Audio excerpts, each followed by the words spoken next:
أحب أقول لك إن الطفل بيسكت بس ما بينساش، بيكبر بس الجرح بيكبر معاه. إهمال الصحة النفسية مش في المستشفى، للأسف ده بيحصل في البيت، على السفرة، في الليفينج روم، كلمة بنقولها واحنا مش واخدين بالنا. الكلام اللي جاي هيوجع بس هيفوق. في ناس فاكرة إن تربية الأطفال أكل، شرب، مدارس، لبس، ولو الطفل لابس كويس مش ناقصه حاجة يبقى تمام. بس الحقيقة الطفل بيبقى لابس براندز بس بيتعامل كأنه مش موجود، محدش شايفه يعني. بس في طفل تاني لابس عادي بس واخد حاجات كتير بقى من أهله، دعم، أمان، فده اللي بيطلع جبل واقف مكانه. الطفل محتاج حضن، محتاج إنك تبصله، تسمعه. الطفل ده إنسان صغير مش مشروع كبير. إن إحنا للأسف بنهمل صحته النفسية، دي أسهل وأسرع طريقة تكسره بيها أو تكسر أي حد قبل ما يبدأ حياته أصلا. هو يعني إيه صحة نفسية للطفل؟ إنه ما يعيطش، ولا إنه ما يخافش، ولا إنه يبقى مؤدب، ولا إنه يسمع الكلام من أول مرة. الصحة النفسية للطفل إن الطفل يحس إنه متشاف، مشاعره حاسس بيها، إن الغلطة بتاعته مش كارثة، البيت بتاعه ده أكتر مكان أمان ليه. وللأسف إنك مش بتقارنه، وهنتكلم عنها دي، وإنك بتستقبله زي ما هو مش زي ما أنت عايزه يكون. الطفل لما يتحب صح بيتعدل من جوه، ولما بيتحب غلط بيتعوج بس من جوه. الطفل اللي مش بيتشاف، وده للأسف المشهد اللي بيحصل كل يوم، داخل على مامته: بص يا ماما شوفي أنا رسمت إيه، فتلاقيها روح العب، طيب أنا مشغولة دلوقتي. ساعة ساعتين كده يروح لأبوه: يا بابا شفت اللي أنا عملته النهاردة؟ يا عم أنت هتزن، سيبني دلوقتي أنا مش فايق. الطفل ساعتها بيسكت بس جواه بيقول إيه؟ أنا مش مهم، أنا مش لافت الانتباه، وأنا سهل كده إن أنا أبقى مختفي مش موجود، عادي بالنسبة لكم. نتيجة إن الطفل بيكبر بس هو بيدور على حد يشوفه، وده اللي بيخليه دايما يدخل في علاقات مؤذية، توكسيك، أو يبقى شخصية ضعيفة، أو يبقى شخصية عندها قلق على طول، أو للأسف يبقى هو الشخص التوكسيك. الكلمة اللي بتهدي غير الكلمة اللي بتبني. الكلمة عند الطفل مش رأي، الكلمة عند الطفل حقيقة. عارفين يعني إيه؟ يعني أنت فاشل هيصدقها، أنت غبي هتلزق جوه مخه، أنت قليل هتفضل معاه حتى لما يتجوز، أنت عادي هيكمل حياته حاسس فعلا إنه عادي. فهناخد نتيجتها. ما تيجوا نغير الكلام ده.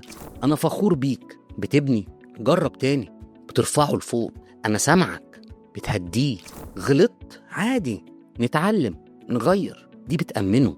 الكلام ده مش رفاهية، هو ده الأكسجين بتاع الصحة النفسية بتاعت الطفل. لأن في مشاهد يا جماعة ما بتتنسيش. في علم النفس في مصطلح اسمه moment of wound، يعني اللحظة اللي الطفل بيتكسر فيها ومحدش واخد باله. مثلا طفل وقع، أمه بدل ما تحتويه تزعقله، ما هو دايما كده، ما بيركز، مش بتركز هي كده أصلا. طفل ساعتها مش بيسمع الزعيق على فكرة، بيسمع الكلام اللي اتقال، إنه هو إيه، أنا مشكلة وأنا تقيل قوي كده، هو محدش حبيبني، هو ليه دايما المشاكل هي أنا. موقف تاني، طفل بيخاف من الضلمة، أبوه يضحك عليه ويستخف بكلامه: اكبر بقى انت راجل، هو في ايه؟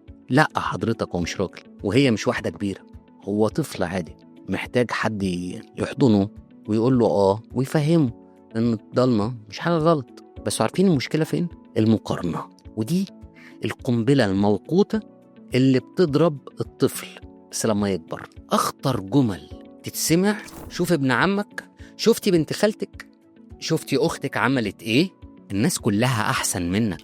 المقارنة بتعمل 3 مصايب: انهيار ثقته بنفسه، فيحس دايما انه قليل.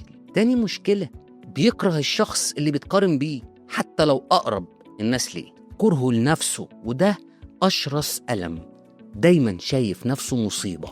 فالمقارنة بتعمل طفل عايش على approvals، على الموافقة، مش على السيلف وورث، مش على الشخصية، مش على النفسية. تعرفين أثار الإهمال النفسي للطفل لما يكبر بتعمل إيه؟ الطفل لما بيتكسر نفسيا بيطلع كبير adult، بس بيسموه people pleaser، يعني أنا موافق حتى لو مش عاجبني، أرضيك حتى لو على حسابي. راجل كبير أو ست كبيرة موافقة على أي حاجة، تمام في أي حاجة. تاني نوع هو كبير بس متوتر، من أقل كلمة من أقل موقف بيقع. تالت واحد كبير، راجل كبير ست كبيرة بس ما يعرفش يقول لأ لأنه اتربى على إنه ما ينفعش يرفض. رابع واحد بيكبر برضه بس بيدور على الحب في المكان الغلط لأنه عمره أصلاً ما وصلت له مشاعر الحب دي صح. خامس واحد كبر برضه، كبير بس حساس قوي لأنه عاش طول طفولته في شكوك مش حب. ده مش طفل اتدلع، ده طفل اتجرح. فلازم تبقوا فاهمين الفرق، لأن إهمال الصحة النفسية مش بس الزعيق. في أمهات وأبهات على فكرة ما بيقولوا دايما إحنا ما بنضربش على فكرة يبقى إحنا كويسين. لا على فكرة، لأن في 6 أنواع إهمال نفسي وال6 أخطر من بعض. أول واحد الإهمال العاطفي، مفيش حضن مفيش قرب، ودي مصيبة. الإهمال السمعي، ما بتسمعش، طفل ما حدش بيسمعه. والإهمال التعبيري، ممنوع يعبر، ممنوع يعترض أصلا، هو يوافق وبس. والإهمال التربوي اللي ما حدش بيعلمه بس بيزعق له، وأنا مش هعلمك أنا هزعق لك، فأنا فاكر إن دي التربية، دي كارثة. وخامس نوع الإهمال الاجتماعي، مفيش خروج مفيش تفاعل مفيش تعامل مع الناس وأنا خايف عليه أو خايف عليها. وفي الإهمال التقديري اللي هو مهما يعمل عادي، وده بيسموه النجلاك. ده مش تربية، ده تجاهل. الطفل اللي مش بيغلط هو الطفل التعبان. لو ابنك مثالي ممكن يكون خايف من العقاب، خايف انه يضايقك، خايف يخسرك، متوتر، شايل فوق طاقته مثلا. بس الطفل اللي بيغلط هو الطفل اللي بيجرب، والغلط مش مشكلة، المشكلة انك تخليه يخاف اصلا انه يجرب. العلاج بيبدأ منين؟ مش من جلسات عند دكاترة للأسف.